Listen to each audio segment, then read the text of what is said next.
Every year, a team of researchers travels up to the Cross Lake area to check in on the loon population. They've been tagging and tracking loons all the way back since the 1990s. And they're finding some things that are a little bit concerning as far as our beloved state bird. So joining us today via Zoom to talk about his research is the leader of the Loon Project, Dr. Walter Piper. Doctor, thanks for being with us this morning. Sure, happy to be here. Tell us about the Loon Project. Well, since 1993, we've been studying loons in the upper Midwest. We actually started in 1993 in northern Wisconsin around the Minocqua Rhinelander area, and that's one of our Wisconsin study lakes that they're showing there, and another one yet.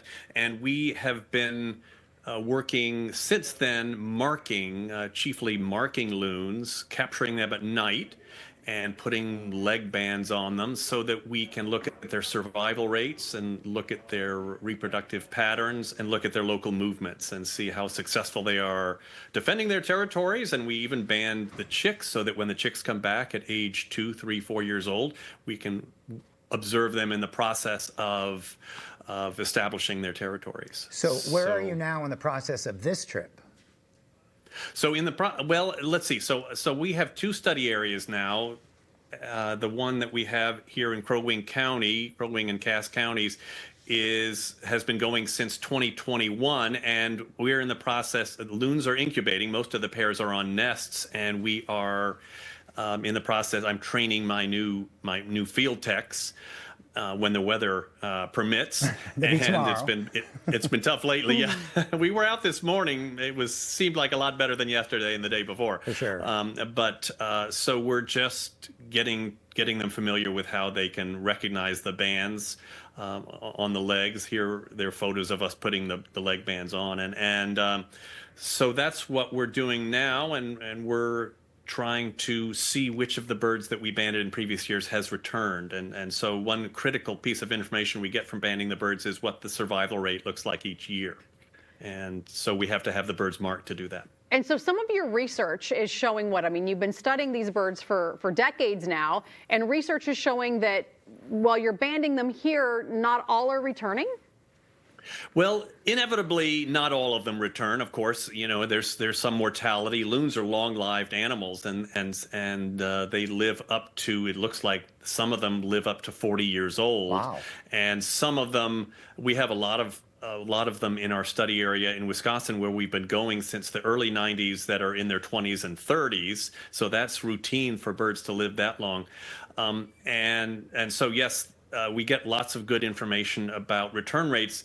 But what's a bigger concern at the moment is reproductive success, and that's gone downwards dramatically in recent years, and about the past 15 years, and that's a pattern that's seen across the upper Midwest, both in Minnesota and Wisconsin. We have it a little bit better documented in Wisconsin, but there's been a loss of the number of chicks that pairs have been able to raise, largely because the chicks aren't getting enough food, and the water clarity isn't what it was previously, and we're studying that to see how we can get the chicks back up to the sizes we want these big fat sassy chicks that we had 15, 20 years ago, because they survive better throughout life and they're more likely to come back and reproduce themselves. And you have an ongoing theory about why you think the water's doesn't have the clarity that it once did.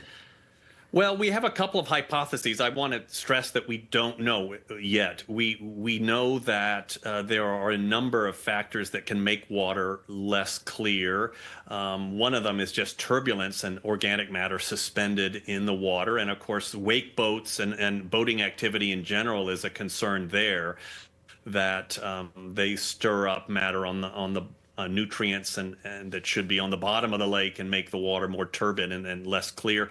But there's also a concern that folks who have lawns and use fertilizers on their lawns, some of that runs off when rains occur into the lake, and that causes sort of a increase in phytoplankton or algae in the lakes. And a lot of us have seen this, I think, probably. And that makes the water less clear. And if you're a visual predator, as loons are, then you have to have clear water in order to find enough food for your chicks. And so we've been able to document that there's a very close association between the clarity of the water in a given lake in a given year and the masses that the weights that the chicks are able to achieve in that year. And since we know that those weights are a good indication of how likely that loon is to survive and thrive during its entire life, that's also research that we've been able to establish because we follow these loons throughout their lives.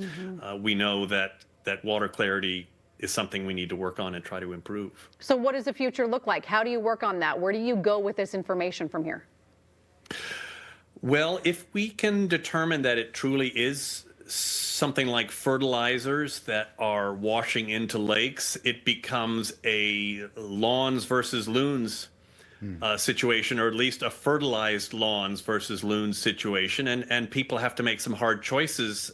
And people love loons, of course. And so I think people are, I believe that people are willing to make those choices and make some sacrifices and stop using fertilizers that are going to impact the loons in their area. But we have to make that connection clear first, and we aren't quite there. We know that it's a decline in water clarity that's linked to a decline in chick mass, and that's the problem. We still haven't made the link thoroughly between the fertilizers and the water clarity. It could be some other factor that's causing water clarity to decline. But the hope, I guess, is to present people with this situation.